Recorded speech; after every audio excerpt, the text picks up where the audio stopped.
Welcome back, dear friends, to the Crimson Academy's course on the Administrative Order. In this section, dear friends, we will be exploring the covenant. And in following talks, we'll be exploring the covenant of the Bab, the covenant of Baha'u'llah, the will and testament of Abdul Baha, and covenant breaking. What is the meaning of covenant? If you open the dictionary, it describes it as an agreement between persons or parties. Usually, there are at least two parties involved in agreeing upon the terms of the contract. However, the terms of the covenant of God and his messengers with people is one-sided. Does it sound unfair? By listening to the following analogy by Mr. Adib Tahirzadeh, one easily can get a deeper understanding. As soon as a child enters into a school, he or she enters into a covenant with the principal. The principal draws up a program, assigns the teachers, and provides the facilities. All the child has to do is to attend the classes and do the assignments. That is the only way to acquire knowledge. The terms of such an agreement are drawn by the principal alone, with the student having no say in it. The principal is wise, knowledgeable, and strong. The same is true in the covenant of God and his messengers with people. Going one step further, we can easily see that a child must attain a certain degree of maturity before such cooperation could be expected of him. It is not practical or fair to impose such an agreement upon an infant or a toddler. In this dispensation, mankind has matured enough to comprehend the significance of such covenant and see himself as the beneficiary. That is why in none of the religions of the past such a well-defined covenant was ever established. It is one of the unique features of the Baha'i faith for a maturing humanity. Dear friends, we will be exploring two covenants as features of the Baha'i faith. One is the covenant of all the prophets or manifestations of God with people regarding the appearance of the next manifestation. In this category, only the covenant of the Bab will be discussed. The second covenant is the unprecedented covenant of Baha'u'llah.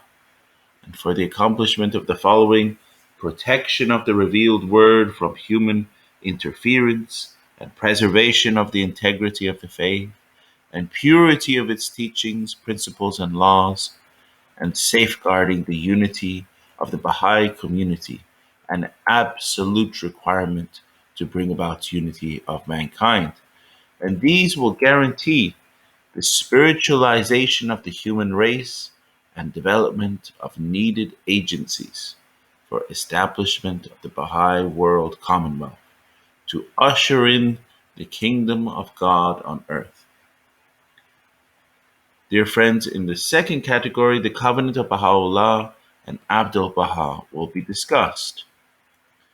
Dear friends, let's start first with the covenant of the Bab. His Holiness the Bab was not just a forerunner to Baha'u'llah.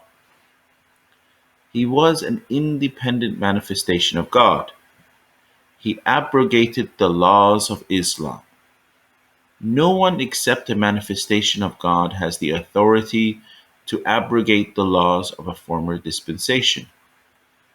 His ministry, though only 6 years, served the purpose of paving the way for the coming of His Holiness Baha'u'llah. His laws were contingent on Baha'u'llah's acceptance. The most significant part of his writings were devoted to establishing a covenant with his followers concerning the revelation of His Holiness Baha'u'llah, whom he referred to as Him whom God shall make manifest. He mentioned that term more than 300 times in the Persian Bayan and more than 70 times in the Arabic Bayan.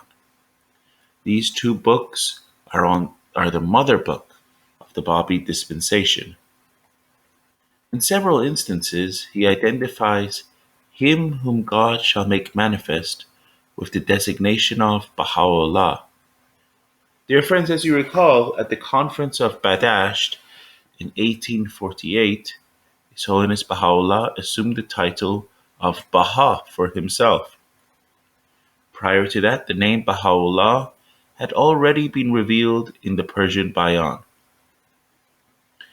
The following is a passage from the Persian Bayan. Well is it with him who fixeth his gaze upon the order of Baha'u'llah, and rendereth thanks unto his Lord. Both the Bab and Baha'u'llah were natives of Persia, now known as Iran.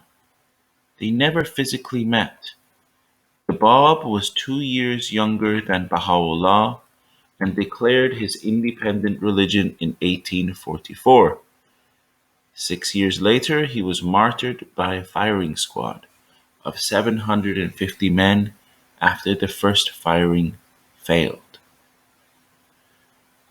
The Bab's unique mission in the history of religions is that he stood between two religious cycles. With his appearance, the prophetic cycle ended. This cycle began with Adam as the first manifestation of God in the recorded history and ended with Muhammad, the founder of Islam. That is why Muhammad was designated as the seal of the prophets.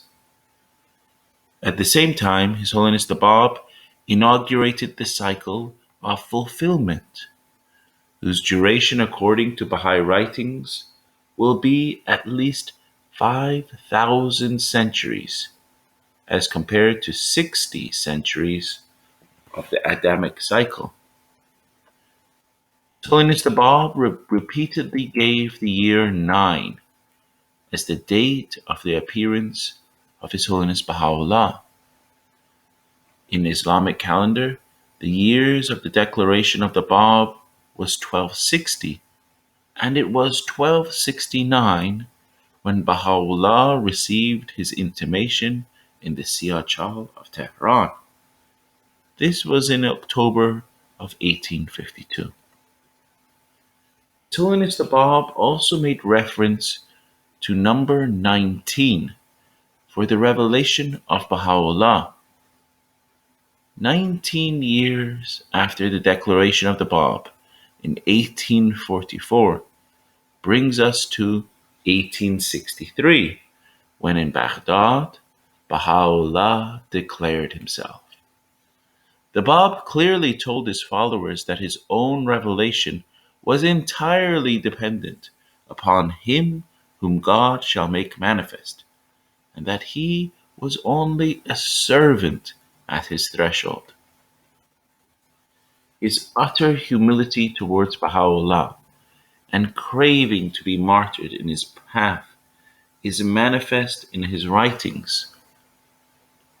In one example, Bab states, "Of all the tributes I have paid to him who is to come after me, the greatest is this, my written confession, that no words of mine can adequately describe him, nor can any reference to him in my book, the Bayan, do justice to his cause."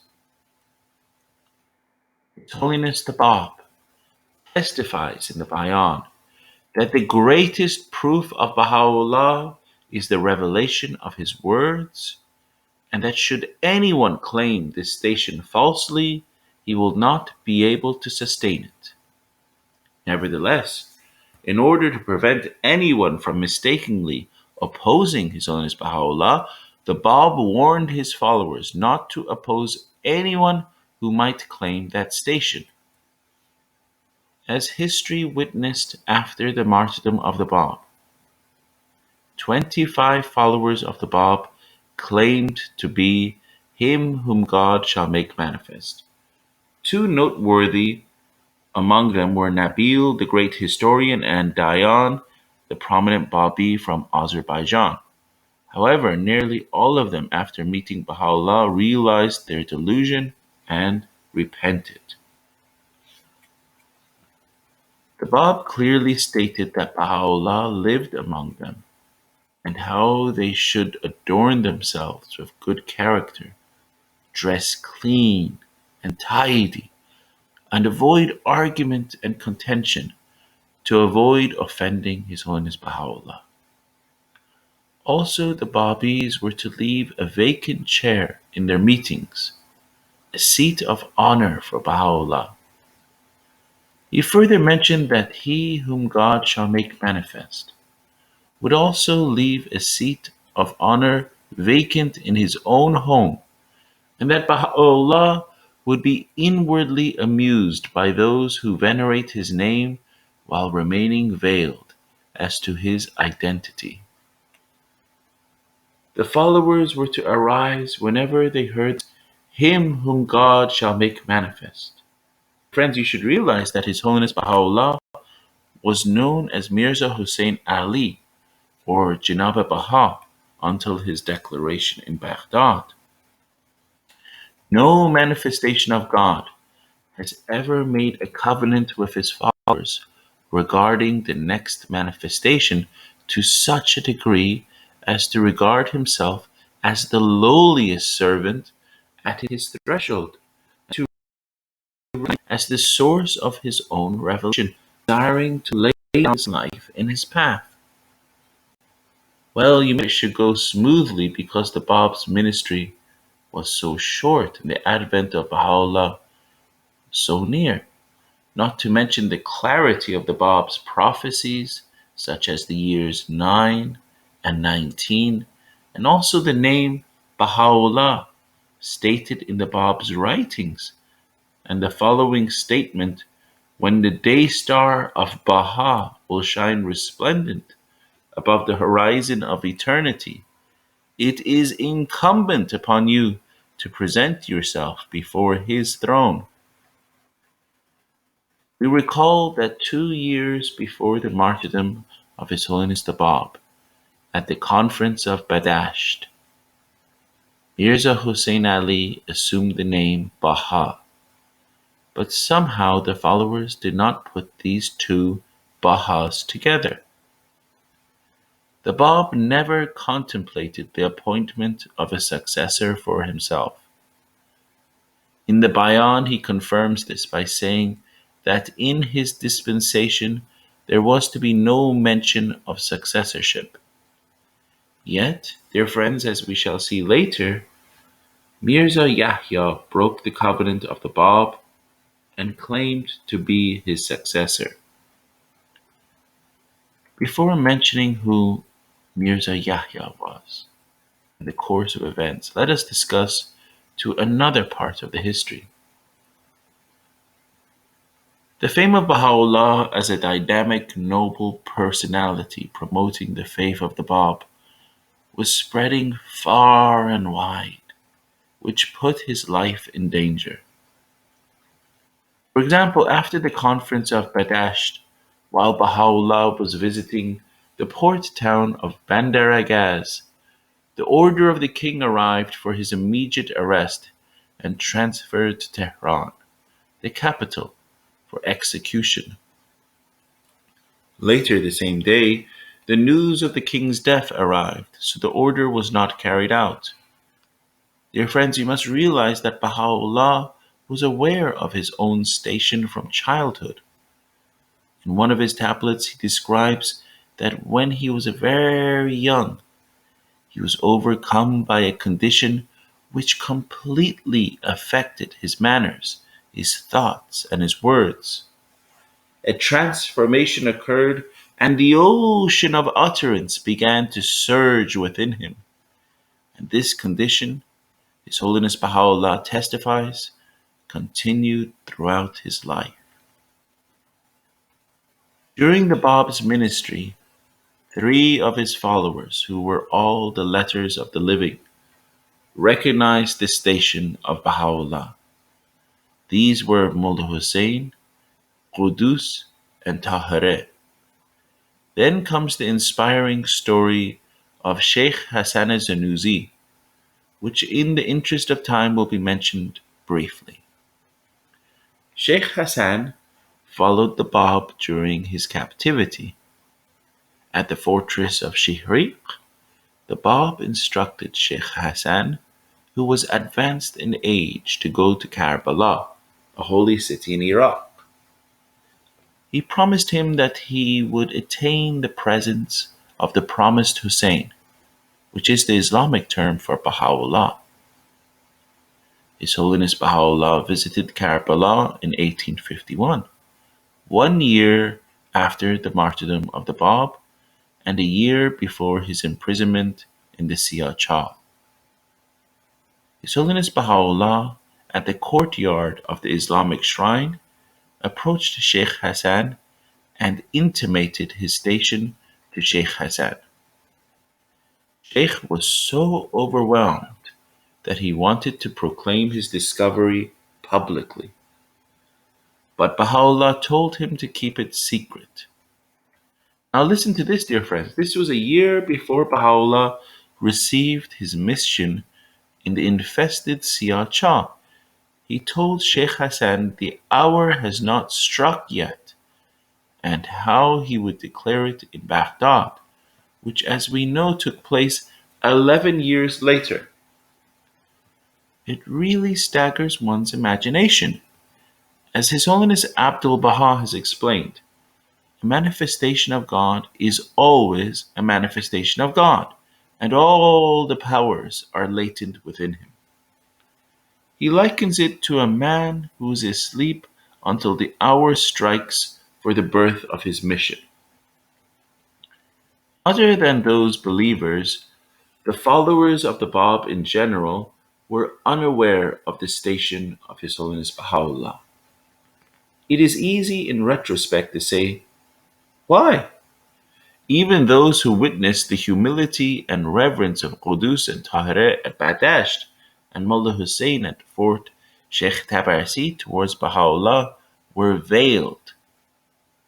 It surprised them greatly to see that much reverence and humility shown to Baha'u'llah, perhaps being of the class of nobility and not the ecclesiastic was the veil.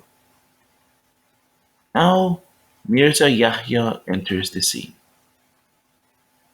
The unknown who was made known but through his own doing was eventually lost in the valley of ignominy. Dear friends, as was mentioned earlier, Baha'u'llah's fame put his life in danger.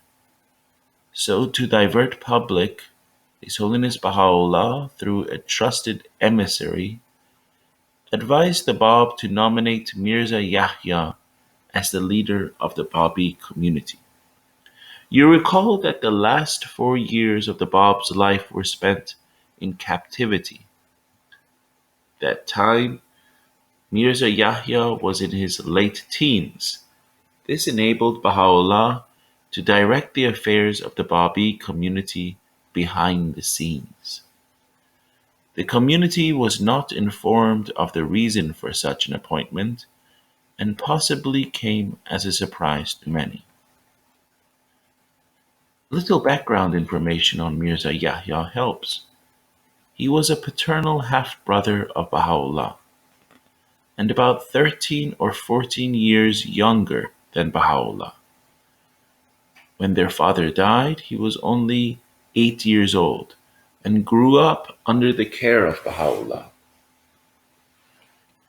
When His Holiness the Bab declared his mission in 1844, Mirza Yahya was 13 years old. As we know, Baha'u'llah soon accepted the faith of the Bab.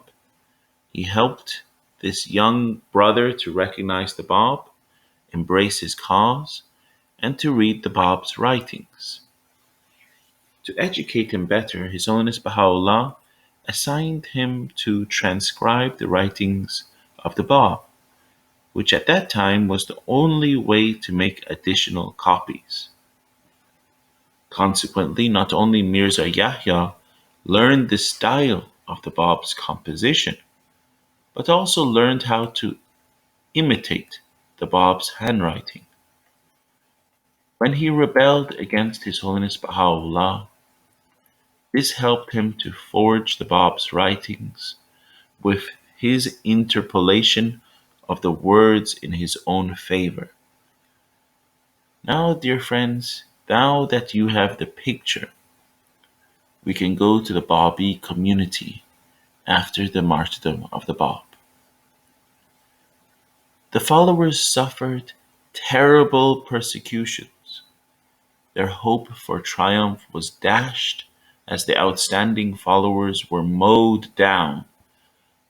His Holiness Baha'u'llah, the only leader who inspired confidence, was instructed by the government to go to Karbala, which he did for almost a year. Soon after his return, he was cast into the notorious Siyah of Tehran.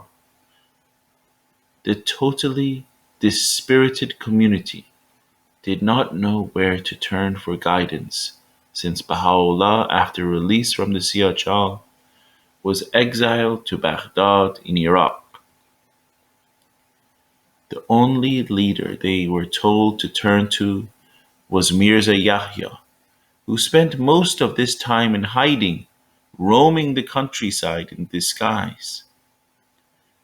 Mirza Yahya's title from the Bab was Suba Azab, meaning morning of eternity. Therefore, later his few followers were called Azalis. When His Holiness Baha'u'llah was exiled to Baghdad, Mirza Yahya lost his guide and protector. He went in disguise to a western city, one of the stopping places where Baha'u'llah stayed on the way to his exile in Baghdad. Baha'u'llah's faithful brother, Mirza Musa, called on Mirza Yahya, now about 18 years old, and advised him to visit Baha'u'llah. His Holiness Baha'u'llah extended his guidance and protection and responded to his request to live in Baghdad in seclusion near Baha'u'llah's residence. Baha'u'llah gave him some money. Disguised as an Arab, he made his way to Baghdad soon after Baha'u'llah's arrival there. He stayed a few days as the guest of His Holiness Baha'u'llah, and not wanting to be recognized by Persians, secured a residence in the Arab quarters. He threatened to excommunicate whoever insisted on visiting him or revealing his identity. While they were in Persia, His Holiness Baha'u'llah used to dictate directives to the Babi community, which Mirza Yahya signed and sent under his name. But he had great ambition to bypass His Holiness Baha'u'llah and to assert himself one day as the successor of the Bab. However, it is a known fact that whenever he came face to face with His Holiness Baha'u'llah, he could not utter a word.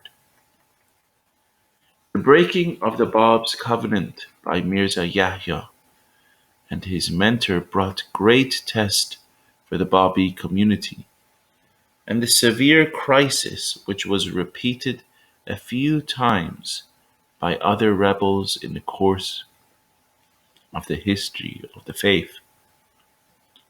However, in this dispensation, each and every time the ocean of the covenant surged powerfully and expelled the debris. What a mighty and undefilable ocean! Mirza Yahya, though ambitious, did not have the courage to oppose Baha'u'llah. He was shallow, timid, and jealous. As a matter of disguise, at one time, he pretended to be a Jew and another time an Arab. In the garb of a dervish, he was so well disguised that when he appeared in Baghdad at the door of Baha'u'llah's house, their brother Mirza Musa, opening the door, failed to recognize him. He needed a catalyst or mentor which was not too far away. Sayyid Muhammad Isfahani, the embodiment of evil and knowledge as and knowing as the Antichrist of the Baha'i revelation, found it the opportune time to step in. He was a Muslim theological student in Isfahan, Iran, but was expelled for his reprehensible conduct. In the early years of the ministry of the Bab, he became a Babi and moved to the holy city of Karbala in Iraq.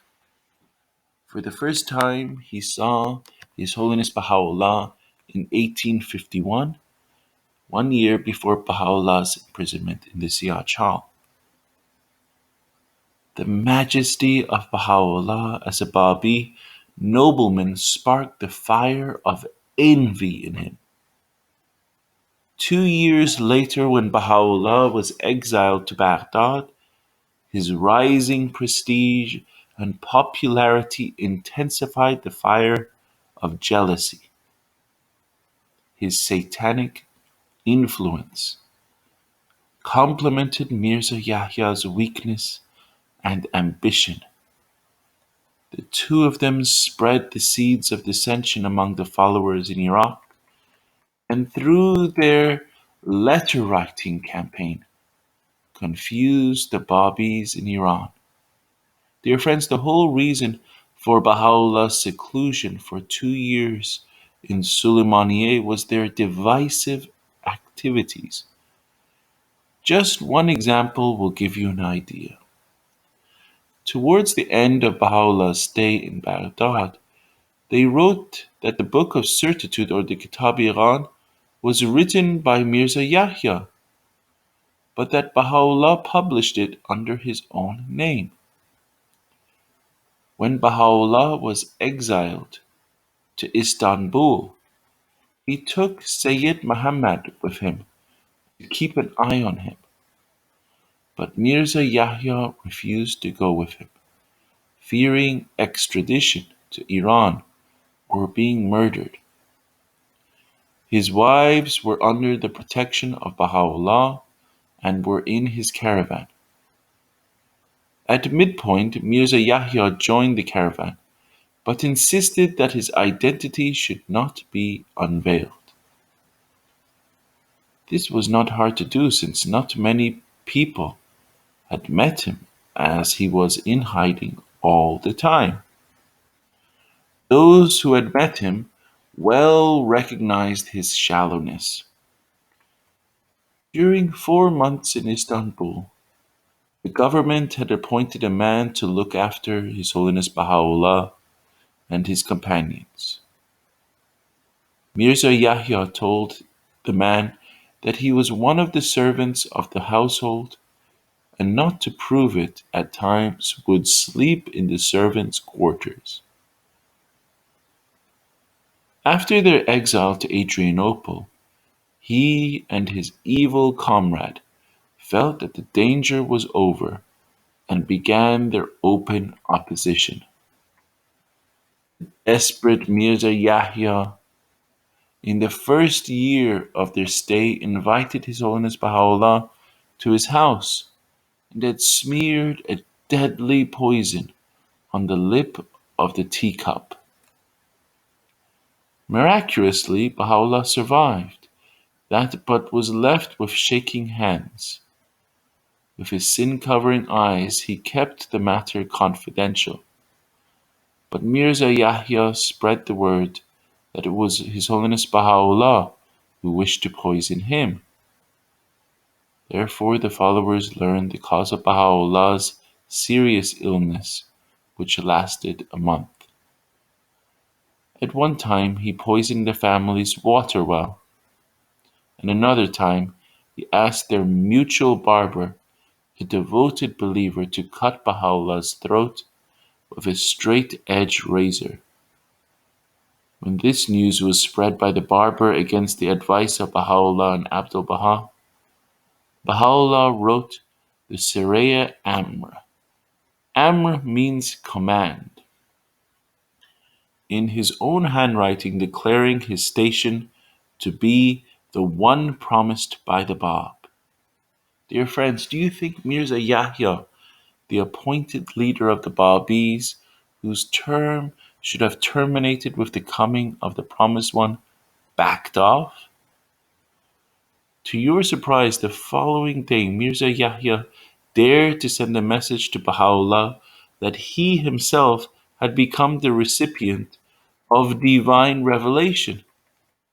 Now the two rebels began their letter-writing campaign to the followers and the government officials.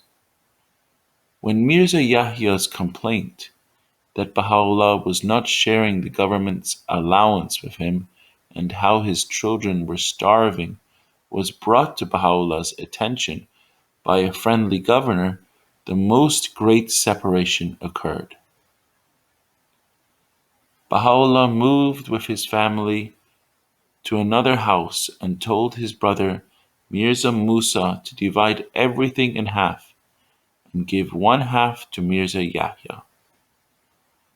Baha'u'llah secluded himself for 2 months to give a chance to the followers to decide between him or Mirza Yahya.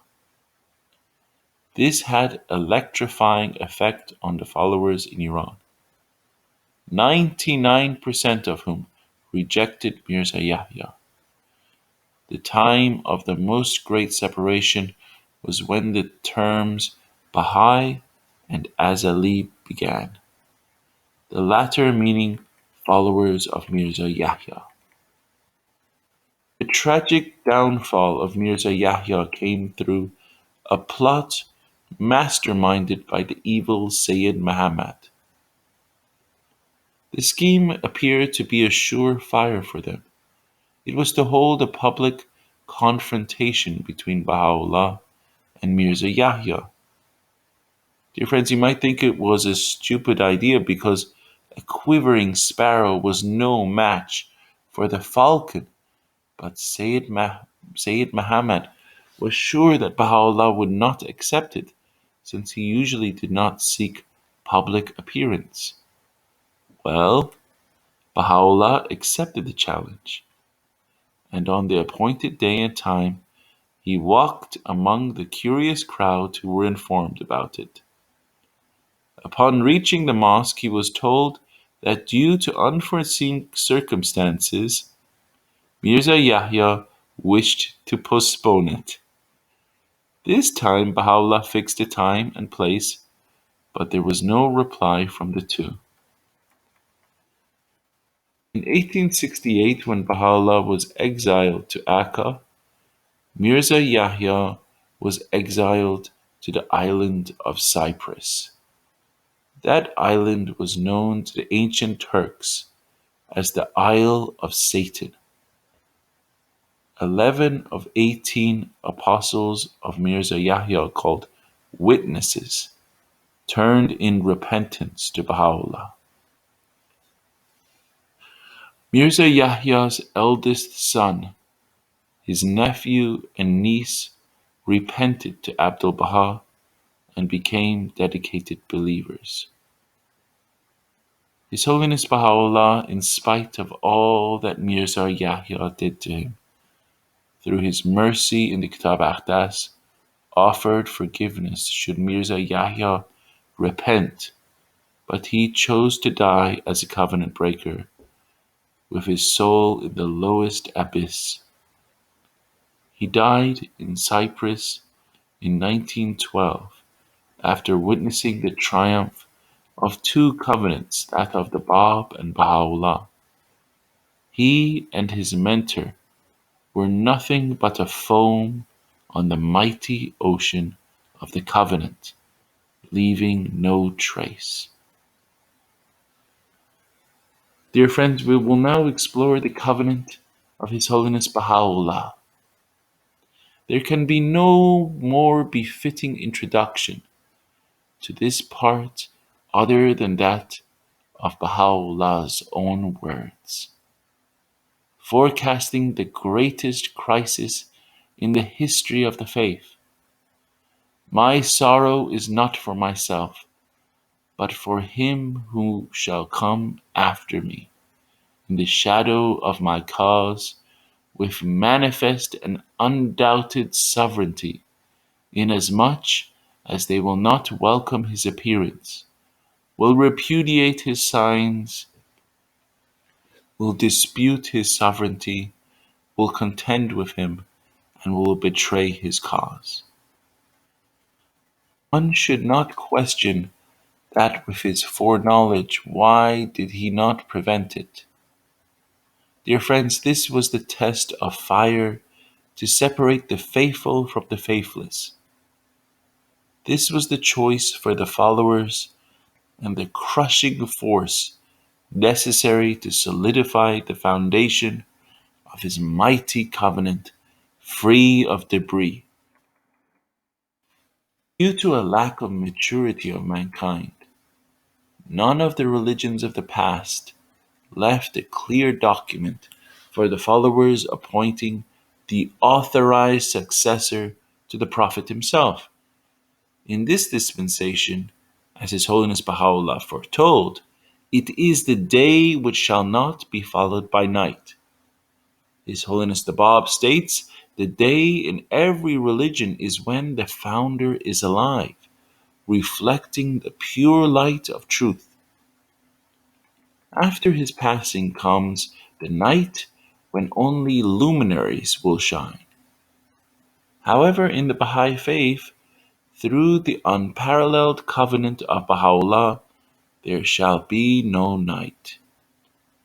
Presently, the infallible universal house of justice, the offspring of this covenant, is guided by His Holiness Baha'u'llah in leading the whole humanity to its glorious destiny. The utterances revealed by each manifestation could be likened to life-giving rain. After the passing of the prophets, the reservoir of utterances was made available to all. Such were the Gospels and the Quran. The Quran, revealed by Muhammad within 23 years, contains 6,000 verses. The downpour of His Holiness Baha'u'llah's revelation came at the rate of 1,000 verses within 1 hour. 40 years of the ministry of His Holiness Baha'u'llah did not produce a reservoir. The name ocean could possibly do it justice. In the past, the reservoir was left open for free use by all without an authorized successor to protect its purity. With various man-made interpretations, the water lost its purity, resulting in sects and divisions. However, each sect thrived and grew on its own version of interpretation. Unlike that, His Holiness Baha'u'llah provided a guard or a wall surrounding the ocean of his revelation. This, dear friends, is called the covenant, the center of which is Abdul Baha, his eldest son, and appointed him as the authorized interpreter of his words. The institution of guardianship and the universal house of justice, which succeeded Abdul Baha, are the offspring of the covenant and not its center, as has been sometimes mentioned in some early publications. There is only one center of the covenant, and that is Abdul Baha. However, dear friends, it must be well understood that they are all links of the same chain of the covenant. And today, Submission to the Universal House of Justice is the same as submission to Baha'u'llah himself. Another important point is that Abdul Baha and the beloved guardian Shaykh Effendi's words do not have the same rank as Baha'u'llah's words, but the same validity. Both were appointed authorized and infallible interpreters of the holy words. Only through Abdul Baha the followers receive the unadulterated word water of the revelation. Those who try to bypass him, undermine him, or his successors withered and died, a continuous cleansing process. To discuss the affairs of the faith after the passing of Baha'u'llah, dear friends, we need to become familiar with the family of His Holiness Baha'u'llah who survived him and played a role. Baha'u'llah's faithful children were the oldest son, Abdul Baha, whose given name was Abbas, with many exalted titles from Baha'u'llah. His 2 years younger full sister was the greatest holy leaf, whose given name was Fatimeh, but was known as Bahia Khanum. Three half-brothers of Abdul Baha were Muhammad Ali, Ziaullah Badiullah, and their sister Samediyeh, who married her cousin Majdiddin, the son of Baha'u'llah's faithful brother Mirza Musa. Mirza Musa had predeceased Baha'u'llah.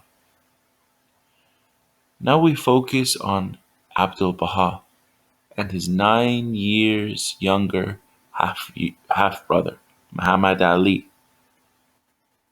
Nearly all of these names have Mirza as a prefix meaning Mr., but for ease to the ears of the Western audience, only names will be mentioned.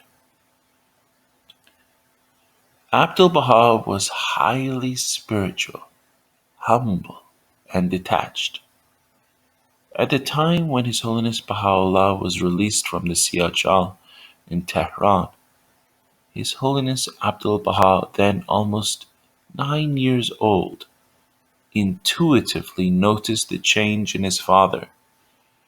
When after their arrival in Baghdad, Baha'u'llah revealed his station to him, he threw himself on the feet of Baha'u'llah, begging to be accepted as a sacrifice. In the early years in Baghdad, when barely a teenager, Baha'u'llah conferred the title of master upon him and reserved it exclusively for him. Anytime someone referred to another son, such as Muhammad Ali, as the master, Baha'u'llah immediately would correct them by saying, "There is only one master, the rest have their names." During those years in Baghdad, when a learned man asked for Baha'u'llah's commentary on an Islamic verse, he gave the assignment to his young son, Abdul Baha. What Abdul Baha wrote evoked the admiration of the recipient and others. To some, raising a learned son like Abdul Baha capable of such writing was one of the proofs of the truth of the mission of Baha'u'llah. Dear friends, in contrast was Muhammad Ali. Witnessing the exalted qualities of Abdul Baha, he and his mother harbored envy and jealousy. Baha'u'llah conferred upon Muhammad Ali the power of utterance, and he excelled in calligraphy. He later misused both talents against Abdul Baha. During Baha'u'llah's 5 year stay in Adrianople, Muhammad Ali put a number of Arabic verses together and disseminated them among the Persian believers. This young man, in his early teens, introduced his verses as the verses of God and claimed that he was a partner with Baha'u'llah in divine revelation and that he was the sovereign ruler of all who are in heaven and on earth. Such boldness and preposterous claim evoked the wrath of Baha'u'llah, who rebuked him in strong words and chastised him with his own hand. Later on, during Akka years, when a book containing selected writings of Baha'u'llah was going to be printed in India, Baha'u'llah sent Muhammad Ali to write it in his good penmanship for reproduction. He interpolated and altered many parts which alluded to the exalted station of Abdul Baha. Baha'u'llah wrote the following specifically about Muhammad Ali. He verily is but one of my servants. Should he for a moment pass out from under the shadow of the cause, he surely shall be brought to naught. In another passage he affirmed, By God, the True One, were we for a single instant to withhold from him the outpourings of our cause, he would wither and would fall upon the dust. In total contrast to that arrogance and pride was Abdul Baha's self effacement. During the Akka years, many letters from the celebrated Varqa were left unanswered by Abdul Baha. Varqa, who later was martyred, had the bounty of being informed by Baha'u'llah about the station of Abdul Baha. When no reply was received from Abdul Baha, Varqa wrote to Baha'u'llah, who instructed Abdul Baha to answer Varqa. Abdul Baha wrote a short answer stating, While the pen of the Most High is moving upon the tablets, how could Abdul Baha be expected to write? The relationship of Abdul Baha with Baha'u'llah was very different than that of the other sons. He never entered Baha'u'llah's room without permission. To Abdul Baha, Baha'u'llah was his Lord, but to the other sons he was only a man whose influence accorded them great respect and many privileges. When Baha'u'llah moved to the mansion of Bahji, although Abdul Baha was the one who secured it, he did not move with the family, but stayed behind in Akka. Knowing the envy of the half-brothers and their mother, he did not wish to be the cause of dissension. He, with his mother, sister, the greatest holy leaf, and his family stayed in Akka. To visit his father sometimes he rode a donkey. As soon as the mansion came to sight, he would dismount and walk the rest of the way. The servant would never ride up to the presence of his lord. He often prostrated at the feet of Baha'u'llah, and more than anyone else was the recipient of admiration and bounties of Baha'u'llah. At times, when at the mansion, Baha'u'llah missed Abdul Baha and would write in his own handwriting for him to come for a visit. In servitude and humility, no one has ever surpassed Abdul Baha, although the recipient of glowing titles from Baha'u'llah. He was totally empty of self and ego, capable of receiving the revelation of Baha'u'llah flowing from the summit of his glory. Dear friends, as we get closer to the ascension of Baha'u'llah, Two other individuals entered the scene. One was Mirza Aghajan, Baha'u'llah's secretary for 40 years, and the other Majdiddin, Baha'u'llah's nephew and son-in-law. Before sharing some information on these two, you like to know that according to the following passage of the Kitab Ahdas revealed in 1873, 19 years before his ascension, there was no doubt that there would be a successor who would be a son of Baha'u'llah. A son of Baha'u'llah was referred to as Qusn, meaning branch, the plural of which is Aqsan. The quotation is, "When the ocean of my presence have ebbed and the book of my revelation is ended, turn your faces toward him whom God hath purposed, who have branched from this ancient root." Mirza Agha Jan, who was a soap maker, which was the lowly job for the uneducated, at age 16 as a Babi youth, attained the presence of Baha'u'llah 10 years before his declaration.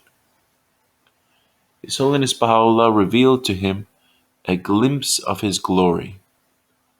Baha'u'llah conferred such knowledge and ability upon him that made him capable of being his secretary, servant, and companion during 40 years of his ministry. His knowledge of rich Arabic and Persian words uttered by Baha'u'llah and his speed writing were extraordinary. It is known that of all the followers of Baha'u'llah, he was the closest to him. All communications to Baha'u'llah, gifts and contributions, were channeled through him. Both Baha'u'llah and Abdul Baha transcended above material wealth. However, Mirza Agha Jan, by asking Baha'u'llah to have some of the precious gifts, amassed wealth, and with the help of Baha'u'llah's three younger sons, acquired some properties. In the last year of Baha'u'llah's life, Mirza Agha Jan displeased Baha'u'llah, who towards the end dispensed with his services and dismissed him. At times, Mirza Agha Jan's behavior caused Abdul Baha to rebuke him and even chastise him. Dear friends, as we have said earlier, Abdul Baha resided in Akka, but during Baha'u'llah's last illness, he stayed in the mansion. Towards the end, he attended Baha'u'llah day and night. Depressed about the approach of the hour, Baha'u'llah's papers, tablets, and seals were in the room. There were two cases in the room. Baha'u'llah used to place these materials in them whenever going away from the mansion.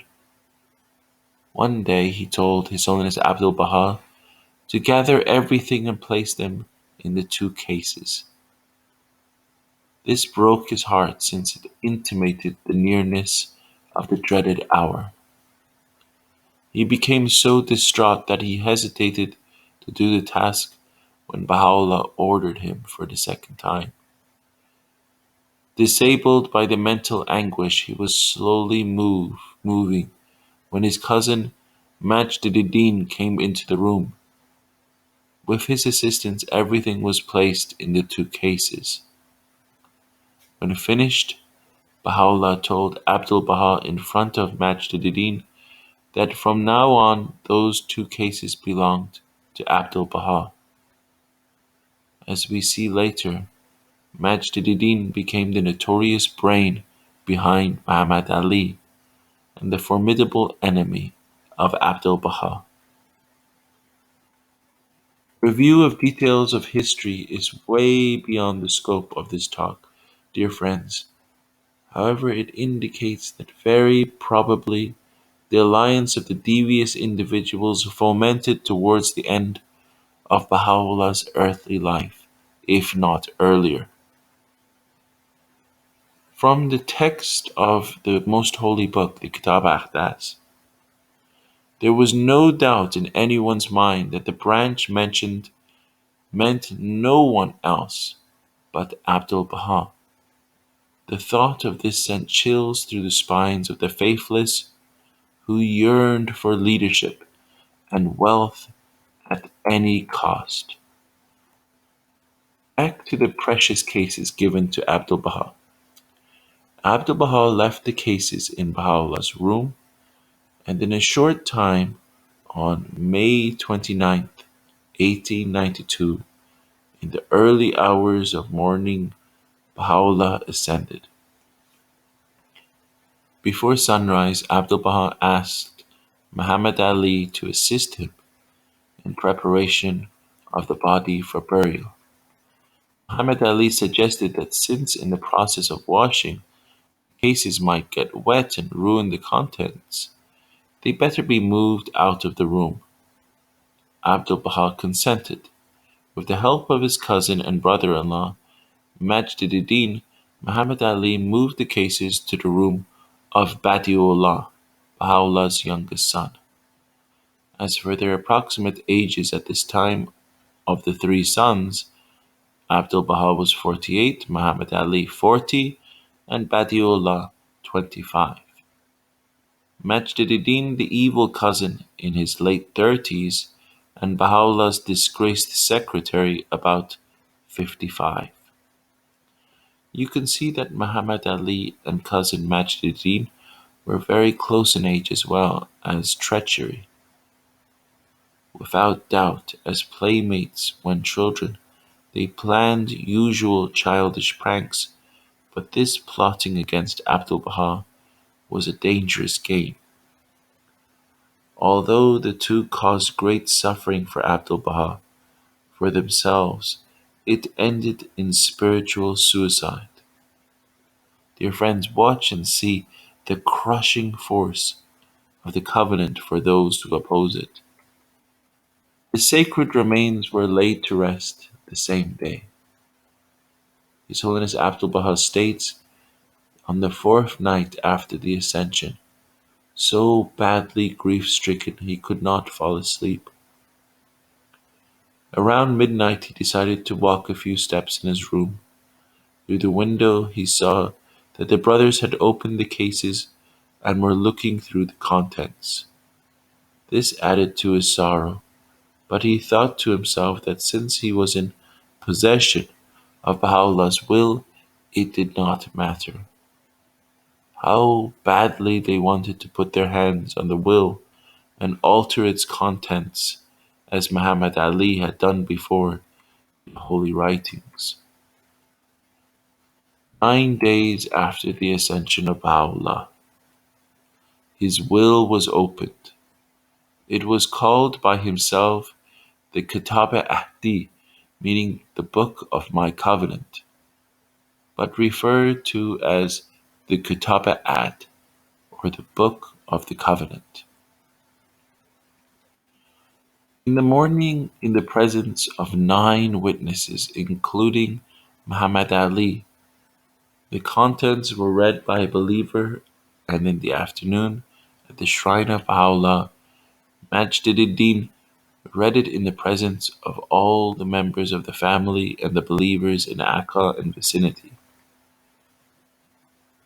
The following paragraph, which supplemented Baha'u'llah's injunction in the Kitab Aqdas, clearly appointed Abdul Baha as the successor and the authorized interpreter of Baha'u'llah's revelation.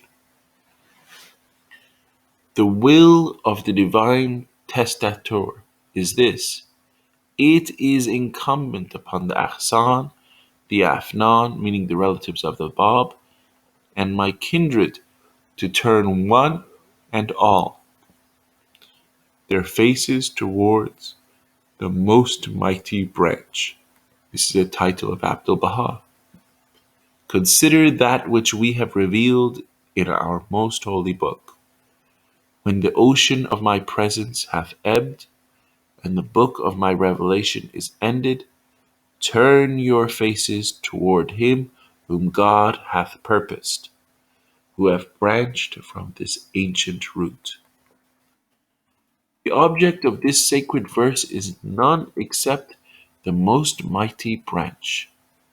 Thus we graciously revealed unto you our potent will, and I am verily the gracious, the all powerful.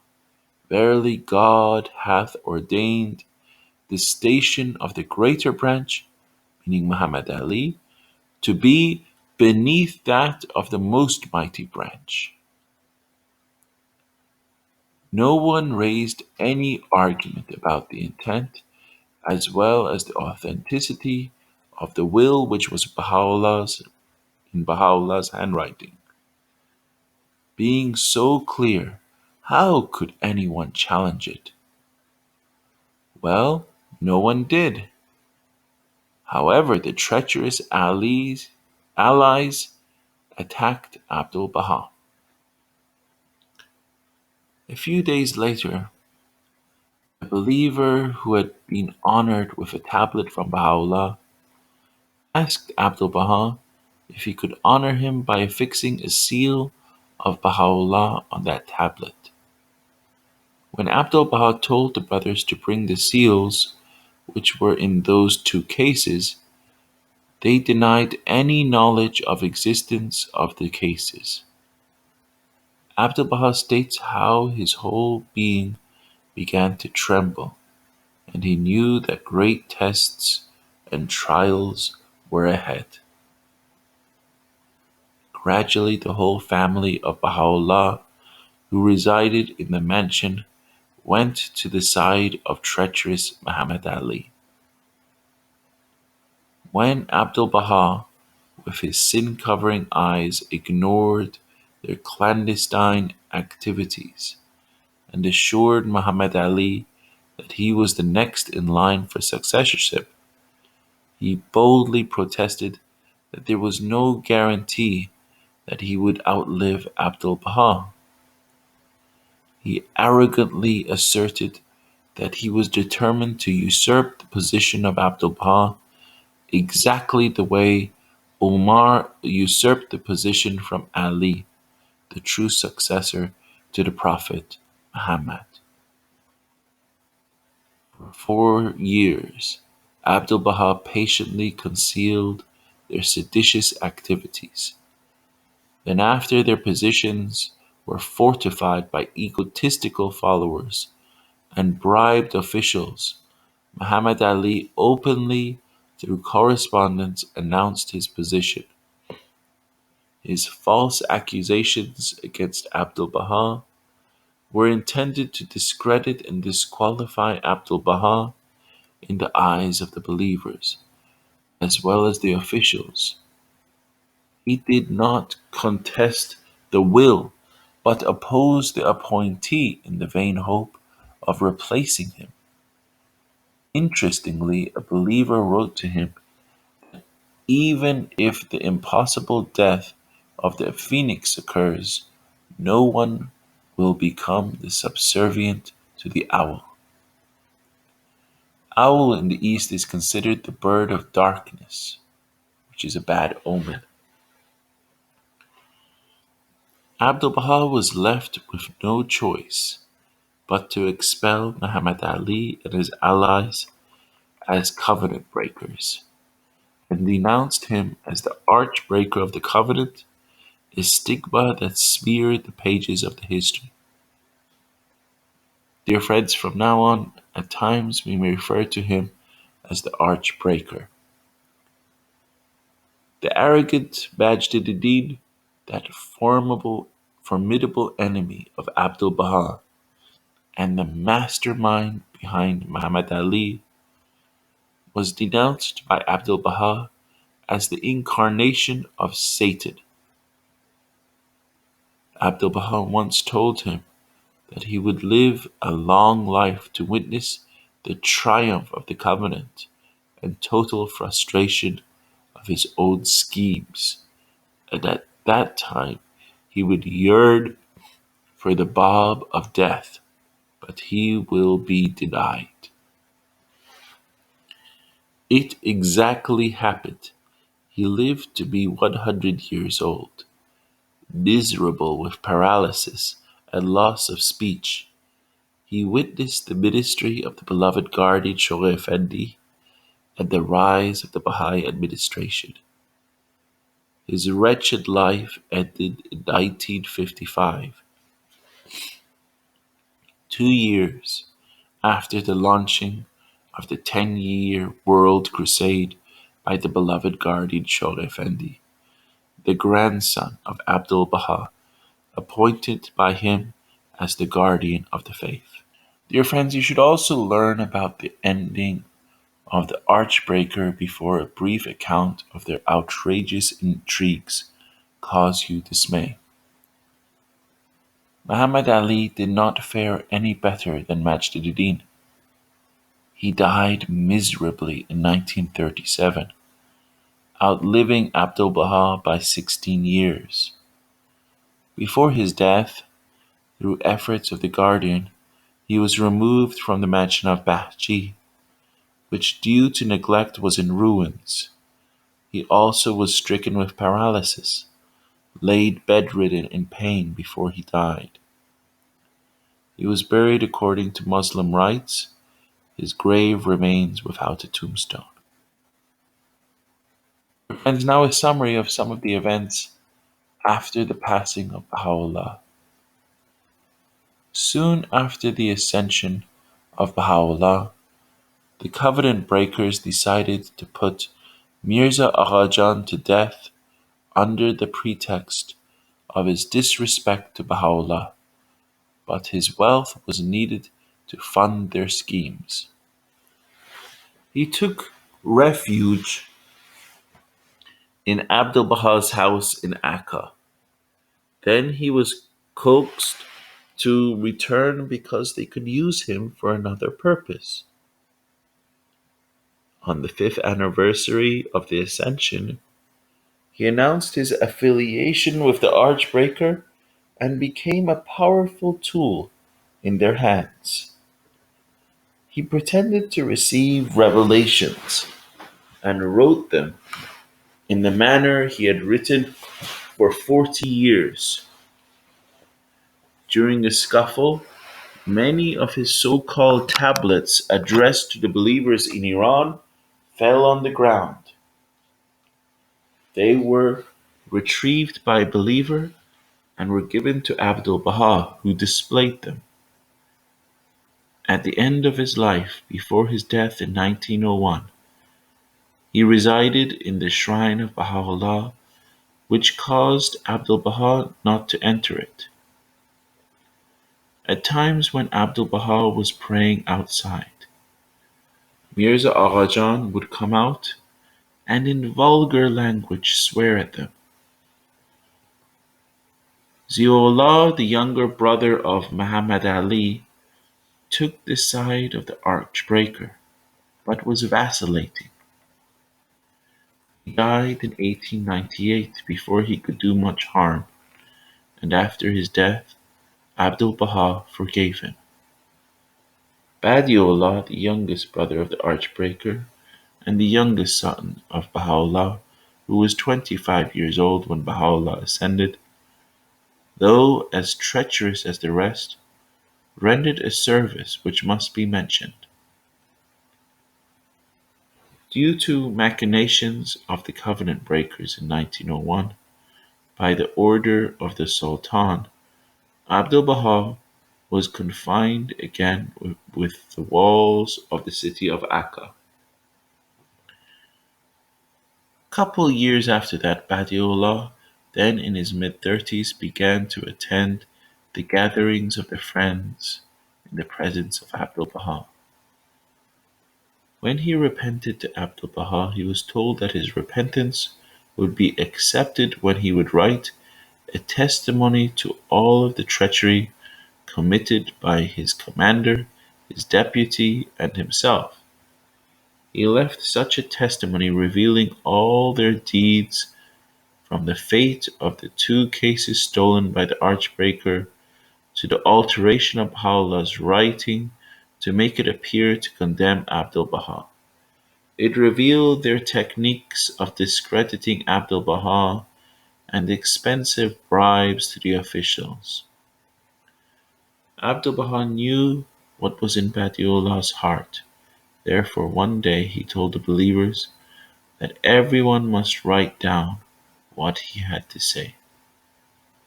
Badiullah was present. Abdul Baha said, should he die, the house of justice should form, and everyone must obey it. By this, Badiullah's hopes for successorship were dashed, and he went back to his old comrades. He lived a long life and caused great harm. He died in 1950, having witnessed 30 years of the growth of the faith under the ministry of the beloved guardian Shaykh Effendi. To discredit Abdul Baha, they had different scenarios for the Baha'is and the officials. Baha'is were told that Abdul Baha, against the injunction of Baha'u'llah, claimed to be a manifestation of God. Their letters to the Persian believers was that their cause was to purify the faith. This scenario was their justification for the attempt on his life. Twice the jug of his drinking water was poisoned.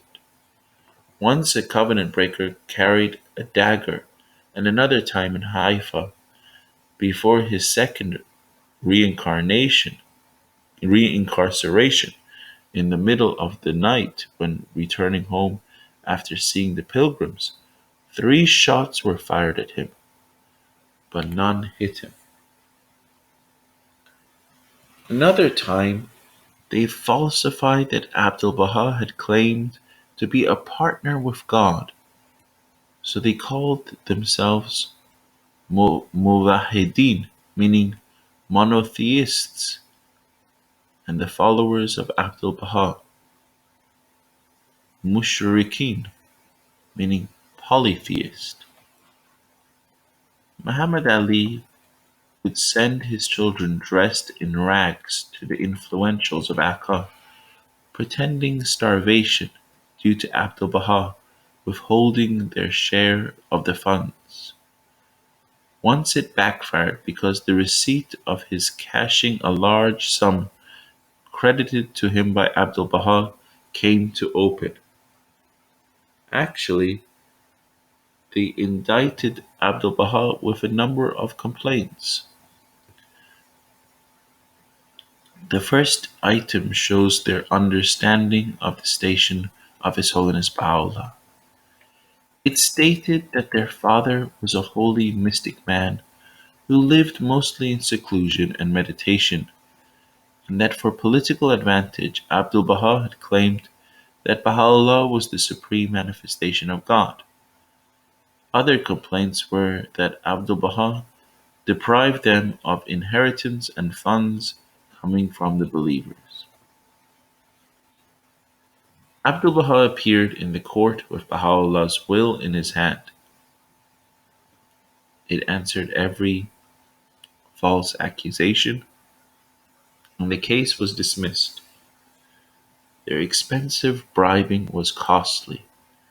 They exhausted the wealth of Mirza Akhajan.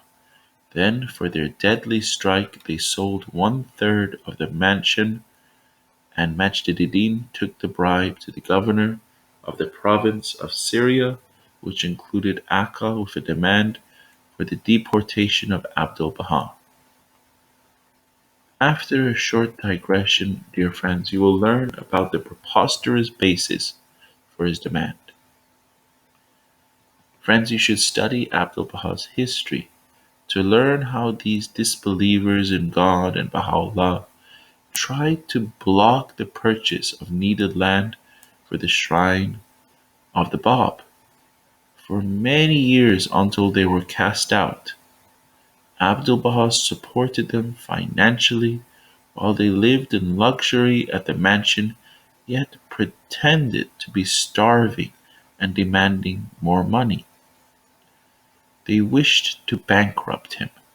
They wrote to the Persian believers that Abdul Baha's seal for Hukullah receipts was stolen by his followers, who were pocketing the proceeds.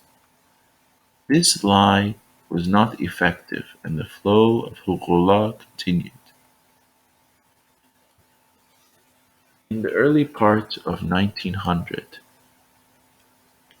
Abdul Baha began the foundation of the Shrine of the Bab. The purpose of the visit of Majduddin to the governor was to alarm the government with false accusations that Abdul Baha, with the help of foreign advisors, was building a fortress on Mount Carmel. Well, this plan backfired. In August 1901, when Abdul Baha returned from celebrating a holy day at the shrine of Baha'u'llah, he learned that his half brothers and Majduddin were taken away from the mansion of Bahji in the countryside to be confined to Akka, and Abdul Baha was also given the Sultan's edict for re-confinement within the city walls. Dear friends, you cannot believe that the exemplar of the teachings of Baha'u'llah interceded on behalf of the covenant breakers who were released and returned to the mansion. The construction of the shrine of the Bab was not interrupted by Abdul Baha's reincarceration, which lasted 7 years. The greatest thing Abdul Baha missed during those years was not being able to visit the shrine of Baha'u'llah. Though the friendly governor of Akka advised Abdul Baha to feel free to go, he would not, preferring to obey the government. Twice the governor asked Abdul Baha to accompany him to visit the shrine, which Abdul Baha accepted. The second time, the governor had arranged for other dignitaries to accompany them.